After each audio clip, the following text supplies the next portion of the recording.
আজ আমাদের পিঠে পুলি, আমাদের বাড়িতে এইগুলো পিঠেগুলো হয়েছে। এটা হচ্ছে ডিমের পিঠে, এটা বিড়ি কলাইয়ের, আর এটা হচ্ছে রাঙা আলুর পিঠে, এটা সিদ্ধ পিঠে, এইটা সরু চাকলি, আর এটা সিমের পাত পোড়া মানে শাল পাতা দিয়ে, আর তার সাথে আছে খেজুর গুড়।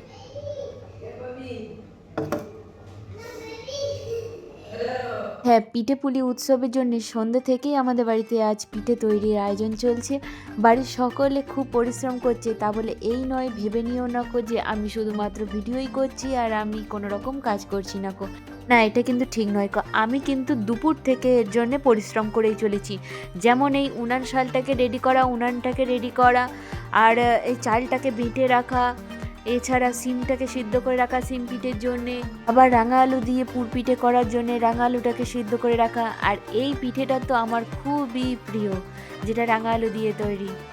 আমার ভীষণ ভালো লাগে, সবথেকে প্রিয় পিঠে হচ্ছে আমার এটা, এর আগে কেউ হতেই পারে না গো।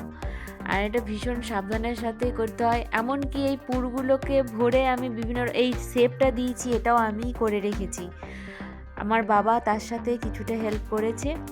আর দেখো, এগুলো এমন দেখতে হয়েছে যেন শক্তিগড়ের ল্যাংচা, এর সাথে একটু চিনির রস করে মিশিয়ে দিলেই হয়ে যাবে এগুলো ল্যাংচা। আমার ছেলে তো এগুলো গরম গরম পিঠে যতগুলো তৈরি হচ্ছে ওর সঙ্গে সঙ্গেই সেগুলো ট্রাই করে দেখছে, আর ওকে আমি এনেও দিচ্ছি ঘরেতে, বাইরে খুব ঠান্ডা। এরপর তৈরি হলো সাদা সাদা সরু চাকলি। আর একদম প্রথমের পিঠেগুলো সেগুলো ভিডিও করা হয়নি কো।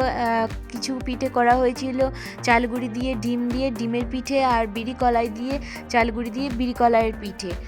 আর এই যে সাদা সাদা সরু চাকলিটা, এটা আমি এরকম নর্মাল খেতে ভালোবাসি না কো, এটাকে একটু বেশি করে তেল দিয়ে ভেজে একটু কাঁকড়ি টাইপের করে খেতে বেশি পছন্দ করি, যেটা একেবারে মুখের মধ্যে দিলেই কুড়মুড় করে ভেঙে যাবে। আর এই স্বাদের খাবারটা খাওয়ার জন্যে আগেই বিকেলবেলায় আমি একটা তালপাতা কেটে রেখে দিয়েছিলাম চালগুড়িটা বাটার পরে। আর একদম শেষে যে পিঠেটা তৈরি হয়েছিল সেটা হচ্ছে সিমের পাতপোড়া পিঠে। এই পিঠেটা বানানোর জন্য দুটো শালপাতার প্রয়োজন পড়ে, একটা উপরে থাকে একটা নিচে শালপাতা থাকে, কিন্তু বাড়ির আশেপাশে কোনো দোকানেই শালপাতা পাওয়া যায়নি, যে কারণে বাড়ির লোক ভেবেছিল যে এই পিঠেটা এখন তৈরি করা যাবে না। কিন্তু আমি তাওয়ার মধ্যে হালকা আঁচে দিয়ে এটাকে সিদ্ধ করার প্ল্যান করলাম, আর এভাবেই পিঠেটাকে বানানো হলো। বাড়ির সকলের মধ্যে সবথেকে টেস্টি পিঠে এটাই ছিল।